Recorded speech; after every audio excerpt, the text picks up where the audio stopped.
Hi, I guess we're on. Thanks for coming.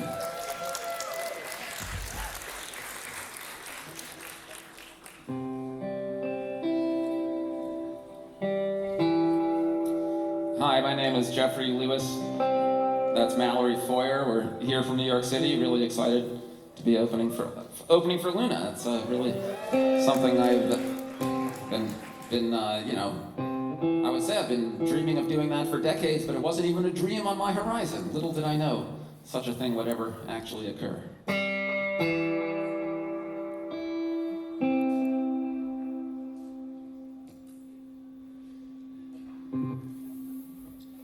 This is a song about Tylenol PM.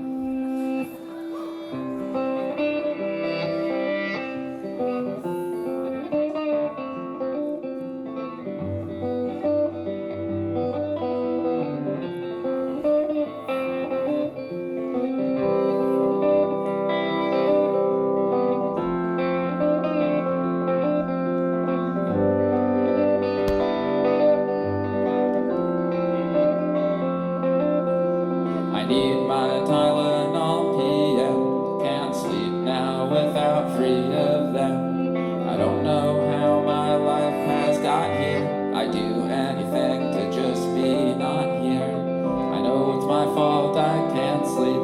My fault I let her cut so deep.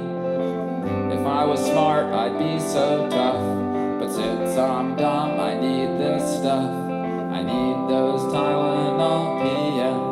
I won't get through now without them.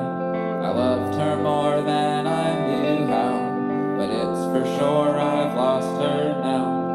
These days I can take it calmly, but these nights have no mercy on me. Each time I've tried, I've really lost it, and I just can't survive being this exhausted. So give me Tylenol PM. I won't get through now without them. I know too many pills is bad, but it's less safe to feel this sad. So may dark slumbers grab and hold me, far from what my partner told me, far from memories and thought, just close to this small jar I bought of sweet blue Tylenol PM. I hate endorsing brands like them, but see, depression and debasement has got me doing product placement. It's 1 or 2 or 3 or 4, then I'll get through the night for sure. No wife, no kid, no life at all. Now all I've got is Tylenol. There's cowboy trucker songs for speed. There's Cube for booze. There's Snoop for weed.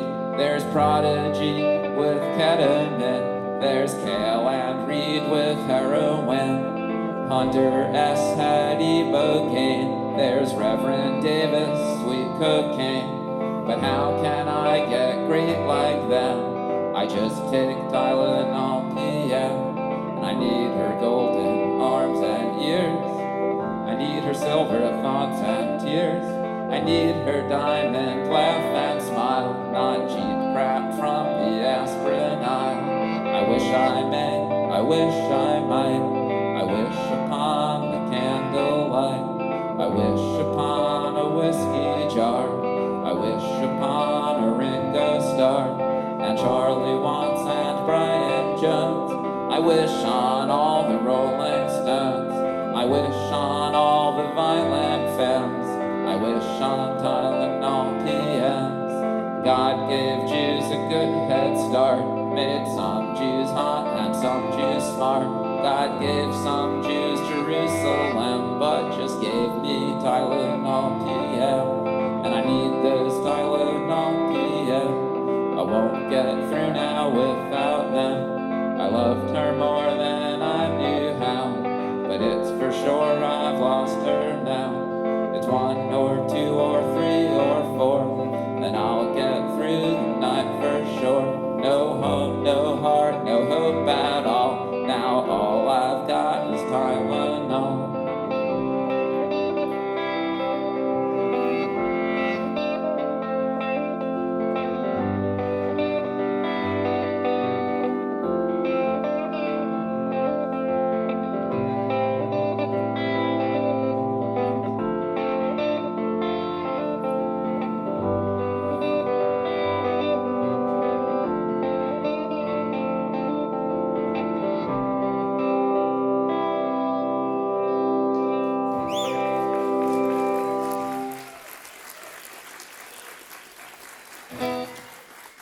if that song was about the evils of taking pills, well, there's one addiction that I can say is even worse than that. That's the addiction to buying records, which is the topic of this next song. 1, 2, 1, 2, 3. Well, I don't know how it started. I suppose it was about the 10th grade. I had never bought much music. I just listened to whatever was played. But there was classic rock there on the radio, and it was blowing my mind. It was all the records no one wanted now, so they were easy to find.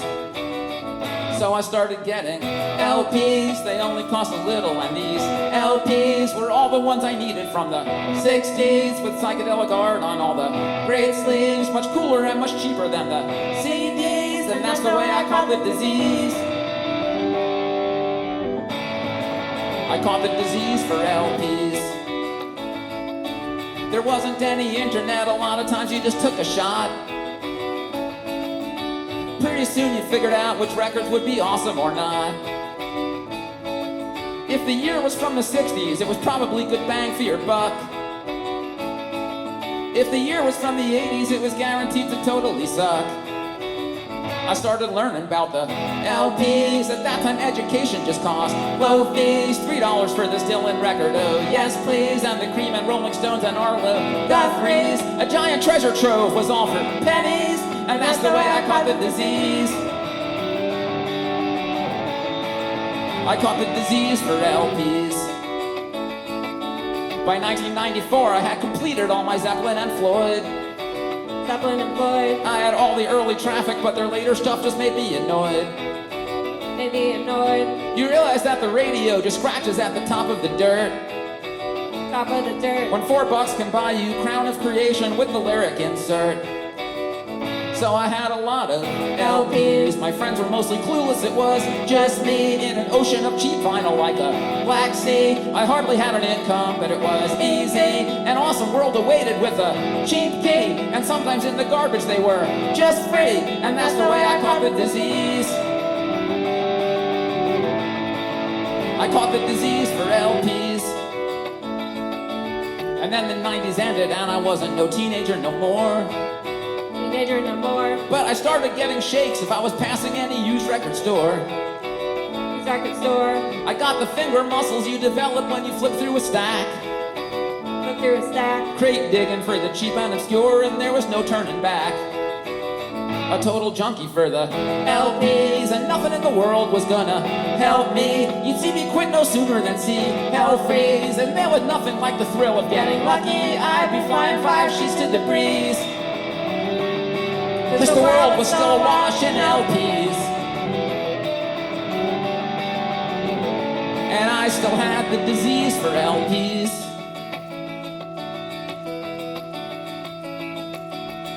Well, nowadays that stuff is so expensive, I hardly bother to try. Everything's been picked over, anything left is priced really high. The field is overcrowded, it's impossible to get a good fix. So I walk right by the records, and I flip through all the used compact discs. Yeah, nowadays it's mostly CDs, no one wants to keep them, so there's plenty. Folk and punk and private press and rap and indie. Bonus tracks and liner notes are just empty. As long as I can still make a good discovery, I've still got that music hunger disease. That disease that I caught from LPs. When they were dirt cheap in the 1990s. Yeah, cause whatever people don't want, that's the time to get it. Take a chance on something, it might blow your mind. And if it's cheap, there's less chance you'll regret it. Though I'm drowning in my stacks, cause of all the stupid albums I used to try. Nowadays, looking back, I just regret the ones that I didn't buy.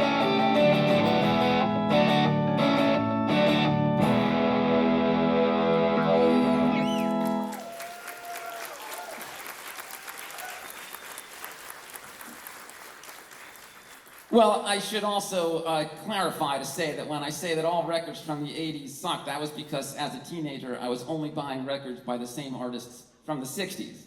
And I started to notice that all of their 80s records sucked. It wasn't until later, like college years, when I realized that there were actually good 80s bands. They just weren't the same bands that were around in the 60s.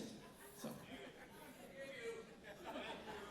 I just suddenly realized there might be some Galaxy 500 fans in the audience, and I don't want to risk their ire.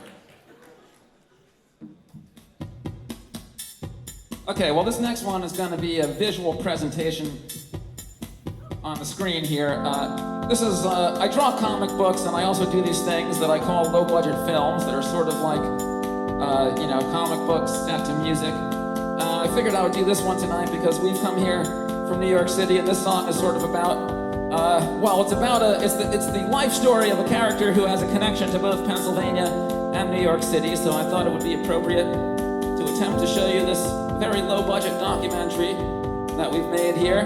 This is a low-budget biopic on the life of the artist Keith Haring, part of our series of low-budget documentaries on the lives of various interesting characters.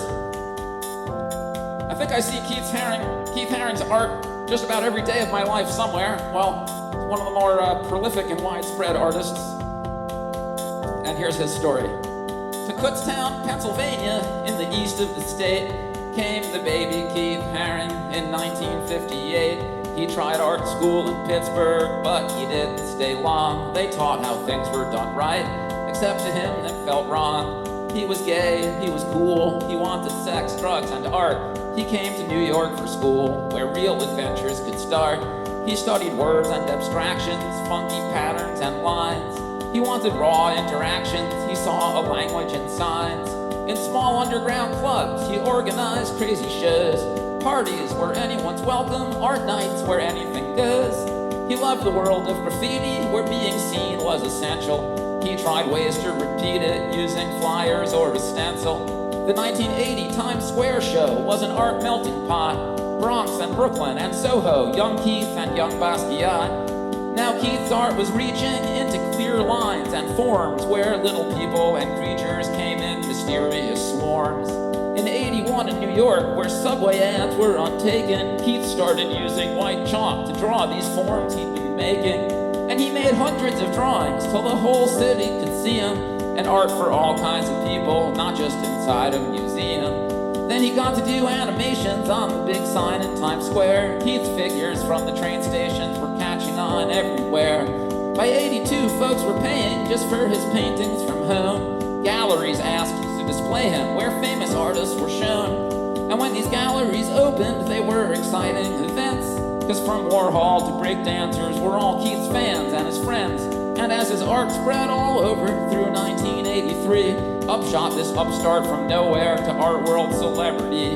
Now in his first long relationship with big money and press, Keith's hard work and sweet nature were not changed by success. And from the old Berlin Wall to every sculpture and kid, from giant murals to small, he'd never sketch what he did. But Keith's problem with fame was his art couldn't stay free. Now if he drew on a train, it got stolen instantly. So in 1986, he launched his pop shop art stores to keep his art in the public, not behind gallery doors. Also, unlike normal artists, Keith used brave, simple text to speak on AIDS and apartheid and crack and safe sex. But no one knew about safety back when Keith had been young. AIDS took him in 1990 when he was just 31. Keith's explosive short lifetime and bold, generous heart speak like an infinite fountain from some deep wellspring of art.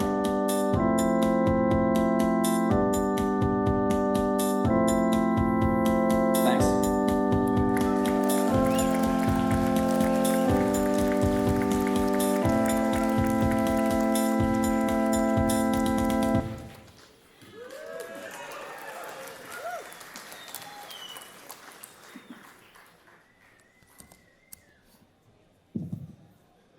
Mallory, I was going to say that I've been listening to Luna since before you were born, but then I realized that's not actually true. If our bass player was here, I have definitely been listening to Luna since before she was born.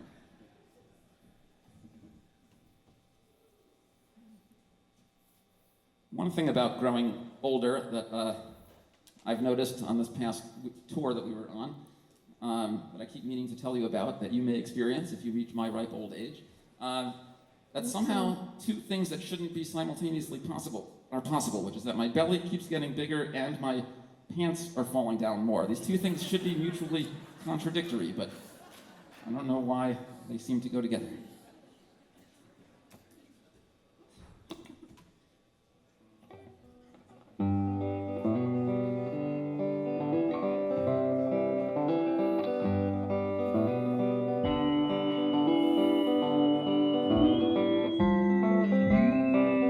They say do what comes natural, just be the real me.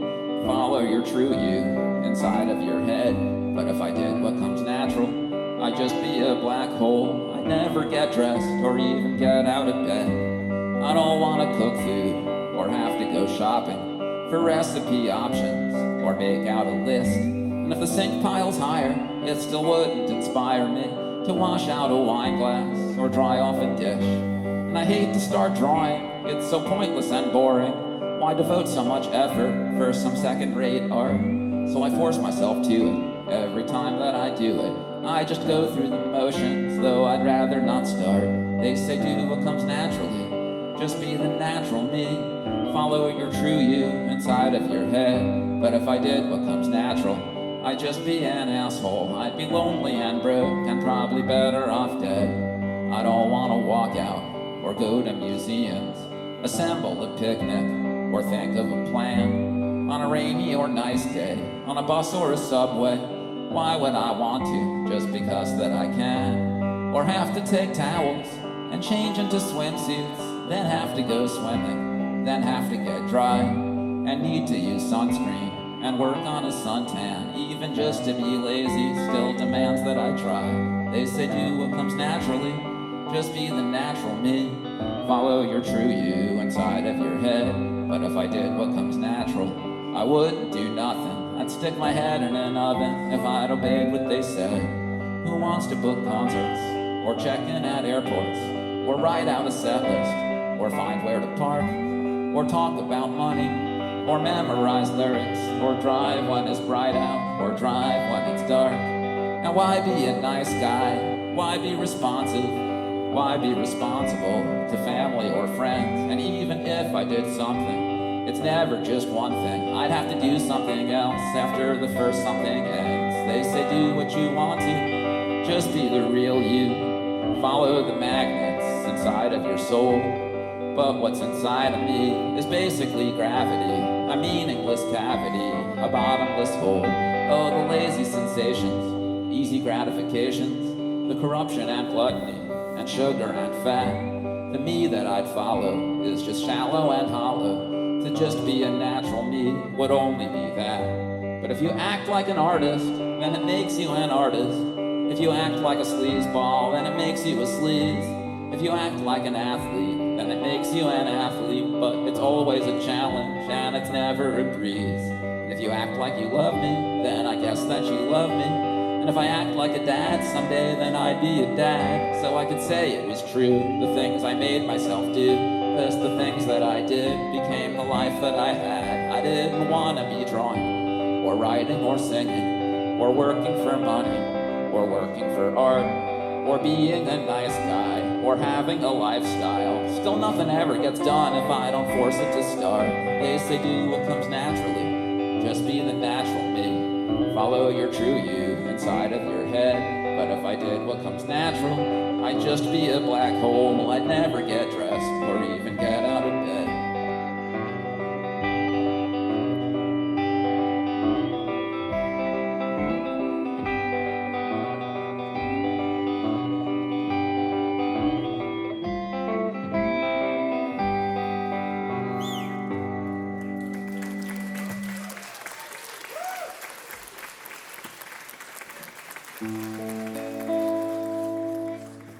Today I went to Major Bats to remaster my old album, and on the L train in the morning, I was kind of sure I saw Will Oldham. He was wearing the same sunglasses he had on stage at the Bowery Ballroom. Had he come to walk among the Williamsburgers of his kingdom? And like the burgers of Calais, will a sacrifice be demanded? To offer up our dreams and beg for mercy empty-handed, and hapless in our hipness, crowded 5 to an apartment, will relegate our dreams to hobbies and deny our disappointment. It's the Stones in 65, see total satisfaction, kid, but the Stones in 69 See grace in just getting what you need. But if that's a victory, then I'd hate to see what I'd look like defeated. Cause I know there are those who walk among us who seem to get their dreams unimpeded. Like today when I went to Major Matt's to remaster my old album. On the L train in the morning, I was pretty sure I saw Will Oldham. He was wearing the same rock star sunglasses he had on stage at the Bowery Ballroom. Had he come to walk among the Williamsburgers of his kingdom. And you might say, now there's a guy who seems to have the world laid out before him. Or you might say he's just a rich kid or a fascist or a charlatan. But either way you say it, if you look at indie rock culture, you really can't ignore him. And even if at first dismissive, after some listens you'll enjoy him. I was thinking this on the L train, intent on bursting my own bubble. How long should an artist struggle before it isn't worth the hassle? And admit we aren't fit to be the ones inside the castle. This quest for greatness, or at least hipness, just a scam and too much trouble. But then what makes one human being worthy of an easy ride? Born to be a natural artist you love or hate but can't deny. While us minions and our millions tumble into history's chasm, we might have a couple laughs, but we're still wastes of protoplasm. Like today, I was gonna waste some time and money to remaster this stupid old album, and on the L train in the morning I was positive I saw Will Oldham. He was wearing the same rock star sunglasses he had on stage at the Bowery Ballroom. Had he come to see the strife here in the gutters of his kingdom, where us noble starving artists are striving hard to feed our egos? Our mothers like our music and our friends come see our shows, and if our friends become successful, we'll consider them our foes. Go home to our four roommates after paying big bucks for rock star shows. What a nightmare, what a horror. I don't want no part of this. Just get me off this crazy ride. I'm gonna puke, I'm gonna piss. I'd rather kill myself, I'd rather just relax or not exist. But you say you want to do an email interview. Oh, what the heck, I can't resist. Hey mom, guess what today? I did another magazine interview. Honey, that's great, you're really famous. Yeah, and I'm gonna be 52. I kinda thought I was gonna grow up to do stuff that would benefit humanity. But it's getting harder to tell if this artist's life is even benefiting me. Cause today, I was gonna waste some time and money to remaster this stupid old album, and on the L train in the morning, I was really sure I saw Will Oldham. He was wearing the same rock star sunglasses he had on stage at the Bowery Ballroom, and since I was feeling in need of answers, I just went right up and asked him. I said, Will, Bonnie, Prince Palace, whatever, what do you think about it? Is it worth being an artist or an indie rock star, or are you better off without it? Because, you know, maybe the world would be better if we were all just uncreative drones, no dead childhood dreams to haunt us, a decent job, a decent home, and if we had some extra time, we could do real things to promote peace, become scientists or history teachers or uncorrupt police at least. Come on, Will, you gotta tell me. I grabbed and shook him by the arm. The L train was leaving Bedford with 10,000 white 20-somethings crowded on. He opened his mouth to speak, but it was lost in the rumbling of the wheels. We were thrown together in a corner, and I yelled, tell me, man, for real, you're living comfortably, I assume, even if you're not quite a household name. You've reached a pretty high level of success and critical acclaim. And the L train got to First Avenue, and a bunch of people piled out. I was staring into his sunglasses, and I was really freaking out. I was like, Steamboat Willie, Bonnie, Prince of all this shit, you're like the king of a certain genre, but even you must want to quit. Like if you hear a record by Bob Dylan or Neil Young or whatever, you must start thinking, people like me, but I won't be that good ever. And then I'm sure the thing is, probably even Dylan himself too stays up some nights wishing he was as good as Allen Ginsberg or Camus, and he's like, dude, I'm just a faker, I'm just a clown who entertains these fools who pay for my crap, have pathetic, puny brains. And Camus probably wished he was Milton too or whatever, you know what I'm saying? So will you be straight with me now? It's just us two on this train, because I was gonna spend some time and money today to remaster this stupid old album, and I saw you here on the L train, and I was like, hey, is that Will Oldham? He must at least have some perspective, because it's like living in this town, I got so confused and wound up and uptight, and I just don't know up from down. Then we'd reached the last stop, and the subway was deserted. There was a long moment of silence, and I let go of his shirt. I started to think maybe I'd made some kind of big mistake. I tried to walk out onto the platform, but by then it was too late.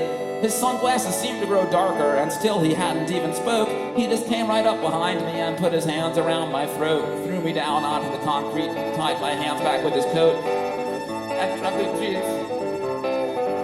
And I was slipping out of consciousness as he was slipping down my jeans, and he was punching me and humping me, and I slipped off into a dream. So it might have just been a delusion, but I thought I heard him say something like, artists are pussies. Then he climbed back up and ran away. So I lay there in the darkness on the train tracks, cold and broken. The hours passed, and I thought, well, maybe I won't remaster that old album. And then I started thinking maybe it really wasn't even Will Oldham, even though he did hold my arms and fuck me just like Will sings in A Sucker's Evening. But whether it was him or wasn't, I couldn't forget the words he'd spoken. Artists are pussies like we're wusses, or we end up getting fucked. And other kinds of folks are dicks, tall, smart, and strong, and born to fuck us up. I know it sounds really terrible, awkward, sexist analogy, but at that moment there on the train tracks, it made a lot of sense to me. Maybe it's just some kind of natural balance, like two types of mental gender that's gone on in all societies, in one form or another. Like some dicks were born to conquer, I probably would if I could, but if I'm just a pussy, that's okay, 'cause in a few months maybe I'll put out something good.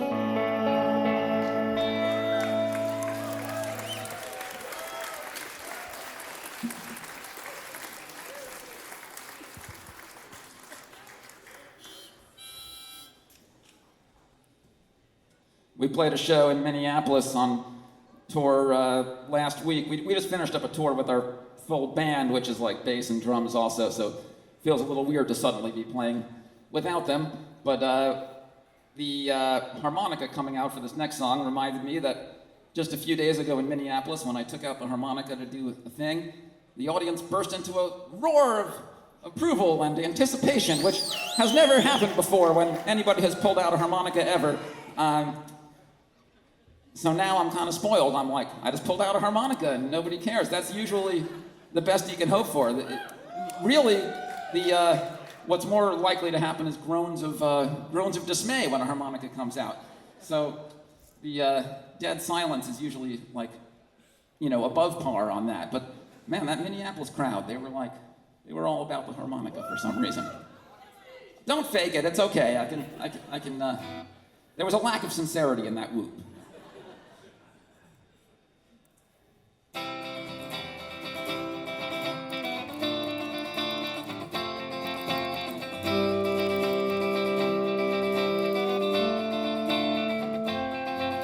It's raining in Scotland and storming in Gotland, but I know when I spot man, believe it or not, man, I've had such a journey. I'd need an attorney to present my case to the whole human race. I've searched and I'm searching, but still I'm uncertain. I've pulled back the curtain, but I still go on hurting. The one thing that's certain, it all goes to dirt, and I'm tired of this burden, and I'm sick of this hurting.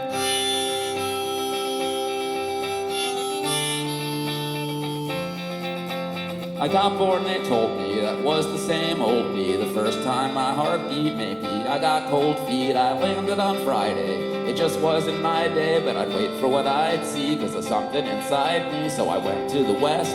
When I first left the nest, I could barely get dressed, and I always felt stressed, and I went to the east.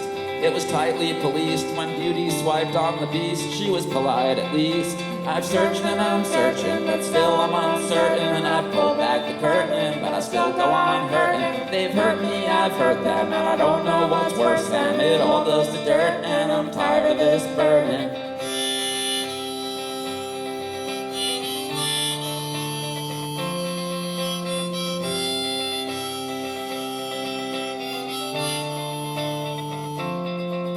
In thorny adornments of long years of torment, I'd hoped for a moment till I learned what no meant. I found ways of coping and felt the door open, but each time at the gate I'm too little too late.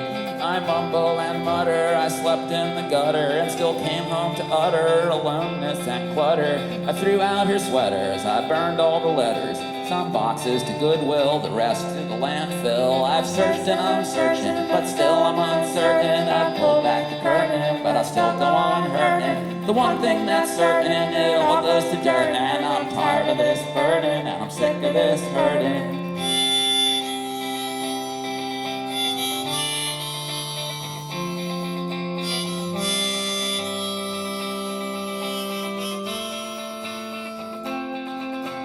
I got born and started, I'm still not departed. I stay empty-hearted through regions uncharted. The stars shine above us, we hope they could love us. Our feet go one more step, one less to death's doorstep. It's raining in Mersey and sunny in Jersey. Whatever you first see just grows without mercy. Just crossing one more line, from shoreline to shoreline, to you or to me, from sea to shining sea. We've searched and we're searching, but still we're uncertain. We've pulled back the curtain, but we still go on hurting. One thing that's certain, it all goes to dirt, and they hurt me, I hurt them, and I'm tired of this burden.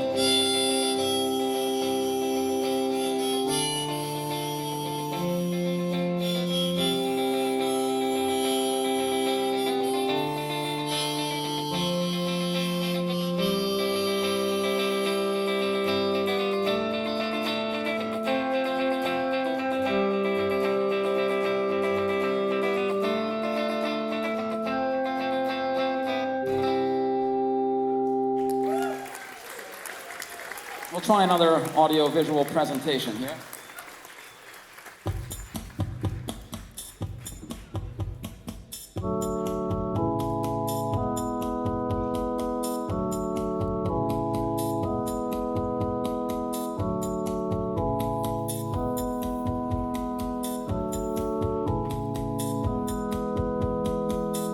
Okay, this one is a bit of a long lecture.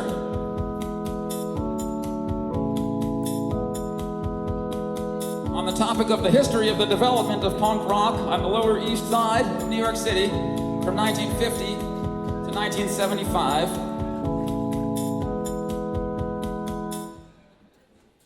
Well, we start with Harry Smith in 1950. A beatnik weirdo who moved to New York City. His huge collections were insane of Easter eggs and paper airplanes, and rare records. He had about 1,060,000. To change America through music was his hope, and to make some money because he was broke, he compiled a triple-decker collection of songs from his records that got released as the Anthology of American Folk. On a Monday morning, just about 9 o'clock, the great ship Titanic began to reel and rock. Husbands and wives, little children lost their lives. Wasn't it sad when that great ship went down? Smith's plan began to work as foretold. This weird music began to take hold. It sparked an interest in these forms of life underground from the norms, and soon millions of folk records were being sold. So by the early 60s, Joan Baez, Bob Dylan, Phil Oakes were all inspired by those old folks. Then one strange duo of downtowners called the Holy Modal Rounders began to make it more anarchistic with weird voices and drug jokes. Mom's out there, switching in the kitchen, and Dad's in the living room, grousing out a bitchin'. I'm out here, kicking the gong for euphoria, euphoria. When your mind starts reeling and walking, your inside voice starts squealing and squawking, floating around on a belladonna cloud, singing euphoria. That was 1964. Then in 1965, Lou Reed and John Cale in the Ludlow Street Dive recorded a demo with a similar musical spin, sounding a bit like the Rounders acoustic and violin, with even more New York street drug jive. Hey, white boy, what you doing uptown? Hey, white boy, you chasing our women around? Oh, pardon me, nothing a bit further from my mind. I'm just looking for a dear, dear friend of mine. I'm waiting for the man. A little bit earlier in 65, the Holy Modal Rounders had met some other intellectual thugs on East 10th Street who called themselves the Fugs. The Fugs were recorded by that same Harry Smith playing the punkiest songs yet to exist. Lo-fi noisy stuff about poetry, sex, and drugs. I don't have a bedtime, I don't need to come, for I have become an amphetamine bum. If you don't like sleeping and don't want to screw, then you should take lots of amphetamines too.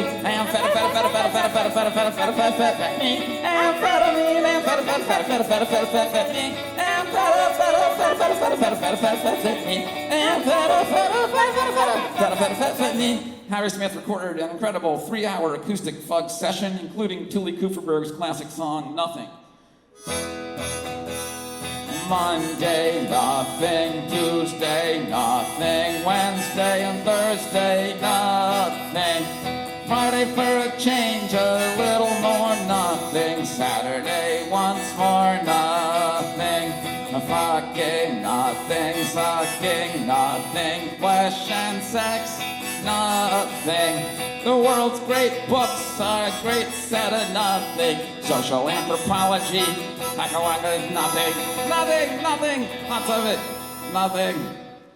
The Fugs were real poets with real topics to speak out, and through the new underground scene, this weird music started to leak out, beginning the punk idea that anybody could do it without much musical ability to it, and this new crazy music started to get called freak out.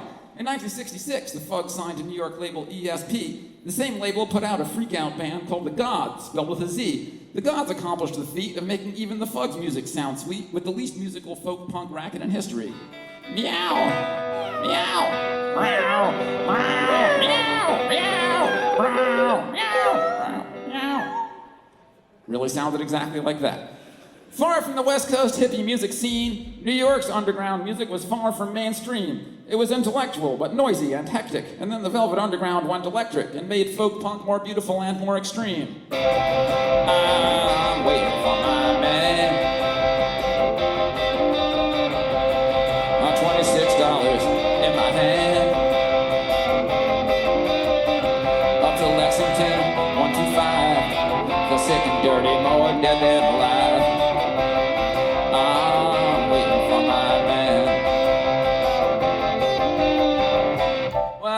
stop New York's strange folk punk tide. In 1968 came David Peel and the Lower East Side. They recorded an album out in the street, screaming and sloppy. Danny Fields signed them to Elektra Records, and it sold a lot of copies, with songs like I Like Marijuana and Up Against the Wall, Motherfucker, inside. Mother, where is my father?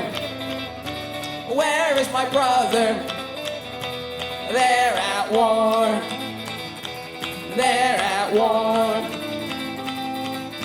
You made them join the dirty U.S. Army. You told them all a filthy white lie. You gave them all the bullshit and baloney. And now my brother and my father are gonna have to die. And the Stooges were a freak-out band in Detroit, but folks ignored them until Danny Fields brought them to New York and had John Cale of the Velvets record them. While most acid rock was getting progressive, the Stooges got raw and aggressive, and Iggy Pop sang about degradation and boredom. Well, it's 1969, okay. War across the USA. It's another year for me and you. It's another year with nothing to do. It's another year for me and you. Another year with nothing to do. Well, it's 1969, baby.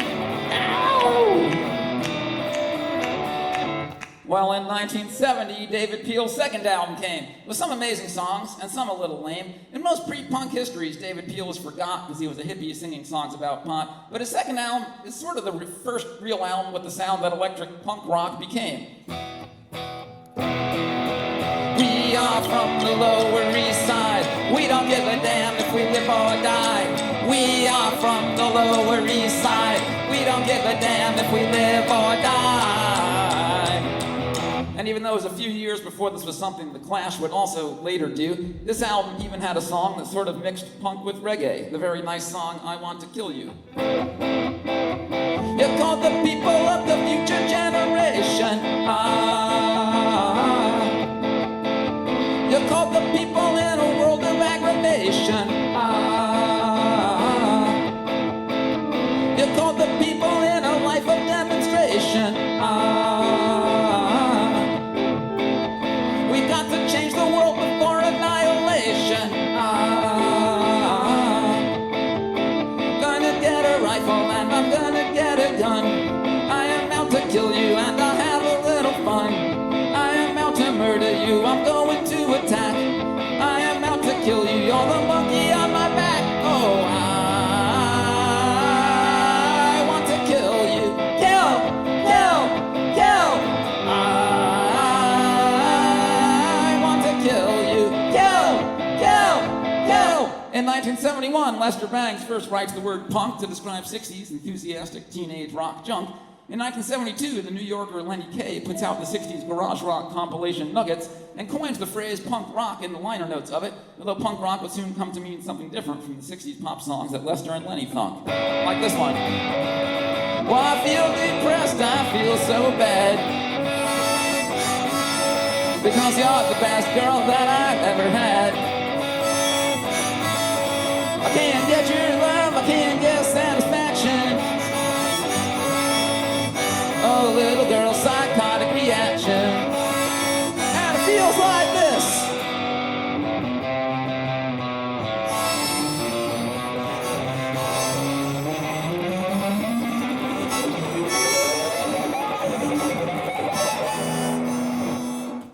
Well, Lenny Kaye was also a guitarist, and he began playing music with an East Side poet named Patti Smith, who would use it to mix her wild poetry with simple rock stuff. Like the Fugs in a way, but less rough. A postmodern way to take high art and low art and fuse it. Parallels time.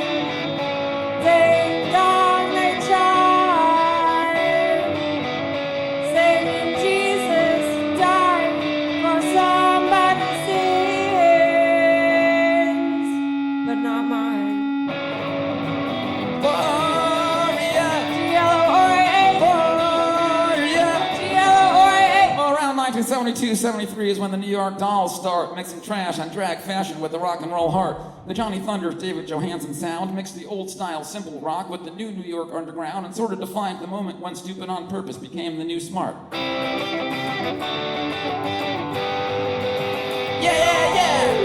The old prima ballerina on a springtime afternoon. Change on into a wolf man howling at the moon. Woo! About a personality crisis. You got it while it was hot. It's always hot, you know that frustration and heartache is what you got. And the Lower East Side of New York began punk fashion as well, with spiked hair and ripped clothes worn by the poet Richard Hell. Hell was in television, the Neon Boys, the Heartbreakers, the Voidoids, and he wrote the song that gave the new 70s punk generation its first anthem, Yell. Well, I was saying, get me out of here, before I was even born. It's such a gamble when you get a face. It's fascinating to observe what the mirror does, but when I die, it's for the wall that I set a place. If I belong to the blank generation, but I can take it or leave it each time. Yeah, I belong to the generation, but I can take it or leave it each time. Well, 74, 75, CBGB starts having punk shows with television, Patti Smith and the Ramones. 76, punk fanzine began, then the whole thing moved to England. England stole all the credit, and that's how it goes. The end. Whee! Complete history of the development of punk on New York's Lower East Side from 1950 to 1975.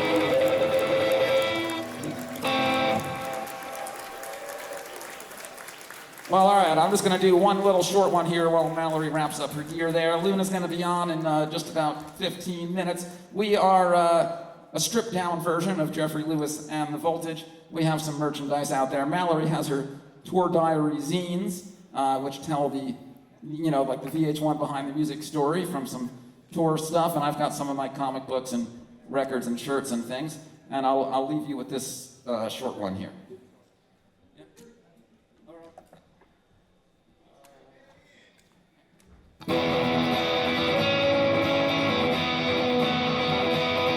We look back and say, people were morons. They were lunatics, numbskulls, and harebrains. Because in old times, the bars allowed smoking, and ashtrays were built into airplanes. Such schmucks, those poor nicotine addicts, they'd freak out if 1 hour or minute their mouths should feel nervous or naked without some cigarette to stick in it. But if you could give me the choice now to end up as a lung cancer crone, to be hooked on Marlboros or Camels versus now being hooked on my phone, well, at least smoking looked freaking badass for rebels and rock bands and rappers, men and women who did things their own way, cool cowboys and beatniks and flappers. But right now, with my smartphone addiction, just like yours, just like hers, just like theirs, we're all shopping at one big McDonald's with one drug for both rebels and squares. And I know future folks will all mock us, call us dumbasses, clowns, and unfortunates, falling prey to an all-day addiction, willing slaves to the corporate extortionists. They'll look back and say, people were morons. They were lunatics, numbskulls, and harebrains. Because in old times, the bars allowed smartphones, and USB ports were built into airplanes. Such schmucks, those poor phone and web addicts, they'd freak out if 1 hour or minute their eyes should feel nervous or naked without some kind of phone to stick in it. Those old smokers at work desks or discos, we look back and say, God, they were clueless to puff away, hooked in all places. No modern smart person would do this. Such suckers, such exploited smokers, so deceived by the cruel corporations that would prey on their poor helpless lung cells with that addiction that swept through all nations. Oh, but now we're so smart and so healthy. We'd never be such hopeless junkies. Yeah, but now we're addicted to smartphones. It's the new trick that's made us all monkeys. We say, gee, won't a smoker just quit it? Go cold turkey, be brave, be empowered. Because in cars or in rock clubs or diners, you keep clutching your smokes like a coward. Yeah, we look down our nose at those addicts, at the terrible things smokers did. They couldn't stop it at work time or playtime. They'd even do it in front of their kid. Yeah, but if I try to go one day without phones, let alone get to total sobriety, those smokers would run rings around me. They'd all laugh while I die from anxiety. So just see who the more helpless victim is with that addiction that keeps us unfocused. that now preys on our poor helpless weaknesses and swarms Earth like a ravenous locust. So those smokers were just downright lucky, man. It was possible, at least, to kick those things. Now watch me step out, light up, and check Instagram, because my dumbass is addicted to both things. Oh, they'll look back and say people were morons. They were lunatics, numbskulls, and harebrains. Because in old times, the bars allowed smartphones, and USB ports were built into airplanes. Thanks a lot. Luna's next.